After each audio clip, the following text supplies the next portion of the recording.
Hi, this is Ted at Valley the Dolly. Today I wanted to give you an update on what's happening with the discussion around dissolving NHR in Portugal. I've done a couple other videos that have discussed this, and you can check those videos out if you want a lot more information or detail on what NHR is, but the non-habitual residency tax scheme is what we're discussing here. And it's something that in the 2024 Portuguese national budget, the intent was to remove NHR and replace it with possibly one, if not multiple programs. But right now there is a proposal by the ruling government to provide an interim solution. So it means right now a lot of people got very nervous because right at the end of 2023 this program was just going to come to an end. And they're saying that might be too quick and too sudden of an event, especially for people, Portuguese nationals or foreigners who are looking at coming into the country who have already started this process. They've already sold their homes overseas. They're already packing stuff up. What happens to them if they can't complete the total move before the end of the year? And also what happens to all of these businesses who are utilizing NHR and all of a sudden find that they've been given very, very short notice for bringing different employees in or returning employees to utilize this program. So the new interim proposal would give you really, I think, about 5 options for including yourself in NHR.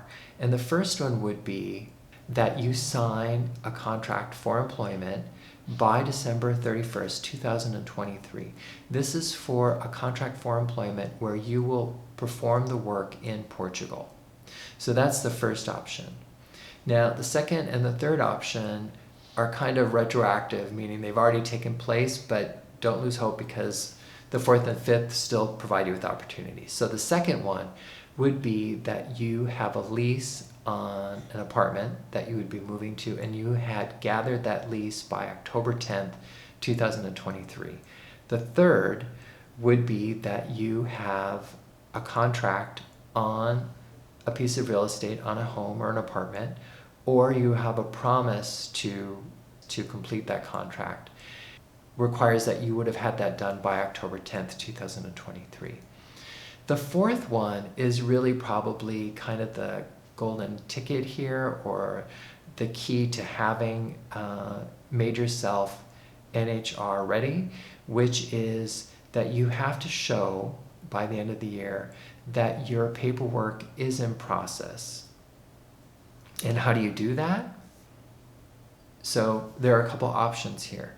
You have to show that you have requested an appointment with the necessary entity, as they note here, to have your residence visa or residence permit processed.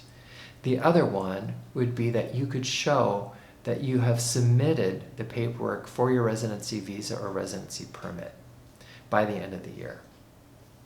So it's really important to note here that, again, this is just a proposal that's being floated in the government. It's expected that this will probably be included in the budget, so this interim step still allows you time to gather your paperwork and get it ready to be submitted, schedule an appointment, or if you're coming for a job, you still would have till the end of the year.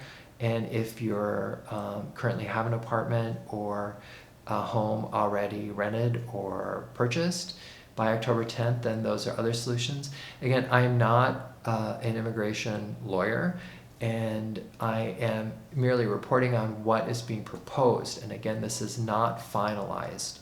So if you need to keep up to date on what's happening here to understand exactly what the interim solution or policy might be implemented and how that would affect you. But I just wanted to let you know there are still ways of making yourself eligible for NHR, even if you haven't at this point moved. And I wanted to also bring up another article that recently came out a couple days ago. And this one was really important because it is a memorandum that was signed by 59 leading Portuguese business and former government officials who have noted really, and this is, I'm just kind of sum this up, but they're basically saying, hey, the end of NHR is just kind of a sudden proposal, and it doesn't look like there has been any true analytical research done that truly validates ending NHR. So what they're saying is, do you have a study, do you have any information that truly shows what the effect would be in ending NHR? And they're saying before taking such a radical step by ending NHR, they're saying that NHR isn't really built for pensioners. NHR is really built for highly trained, highly skilled individuals, either Portuguese or expats coming back into the country, or entrepreneurs or companies, drawing companies into the country. And for example, they noted a semiconductor factory that was expected to open inside of Portugal, and other businesses that draw high value, well-educated physicians into the country. And what they're saying is some type of analytical study really needs to be done that will tell you what the true effect of NHR has been. Has it been truly a positive thing? What would happen if you got rid of it? And how would the international community feel?